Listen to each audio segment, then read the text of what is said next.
जय जगन्नाथ। आजिकली प्राय समस्ते विभिन्न प्रकारर मानसिक चिंतार पड़िकी डिप्रेसनर शिकार होउछंती।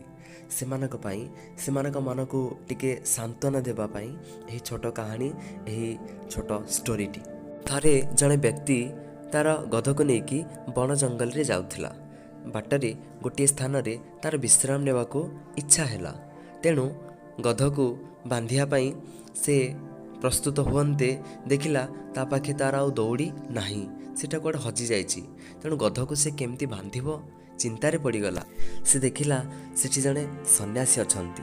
से सन्यासी को जाइके पचारिला जे महाराज आउ गधको मु केमती बांधिबि, मो पाखे दौड़ी नहीं हजि जाइछि, आपण टिके उपाय बतै दियंतु।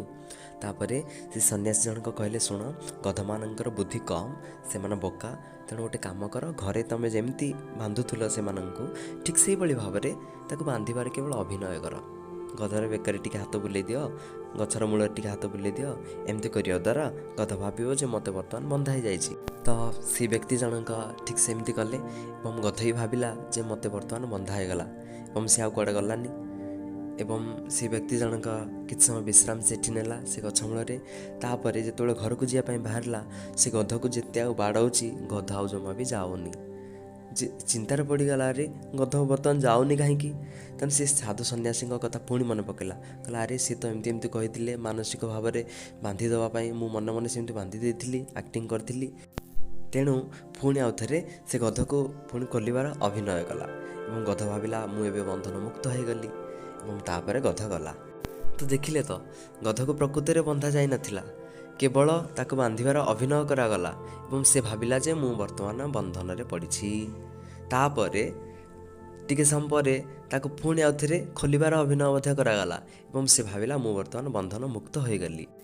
आम मैंने कौन कर विभिन्न प्रकार मानसिक चिंतार पड़िकी निजे निजे गोटे मन भर गोटे जाल तैयारी कर दौरान से आम भावुँ आम बर्तमान जाल फसी जाइए, आम बर्तमान बंधन में पड़ जाइए।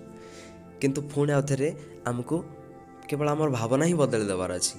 जमी प्रत्येक जिनस को काटापी अस्त्र अच्छी, से भाई भाव में खराब भावना को काटापी भल भावना अच्छे अस्त्र।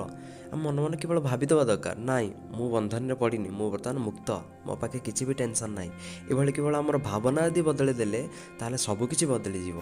बुढ़ियाणी जाल में पड़गला भाया आम सब निजर इमाजिनारी बंडेज रे जो फसी जाइछंती, से मुक्ति होगापाई केवल आमर भावना ही बदलबार अच्छी। बास एतिकी। जमती तालाटा को बाँ आड़ को मोड़ीदे ताला पड़ जाऊँगी, डाण आड़ को मोड़ीदे ताला खोली जाऊँगी। ठीक से भाई आम केवल भावना को बदल देले सबकिछि ठीक हो। बास एतिकी। यही जो कहानी एतिकी ही शिक्षा जे केवल आम भाभी भाभी जो बंधन में पड़ी आम भाभी भाभी पुणी मुक्त हो कथा।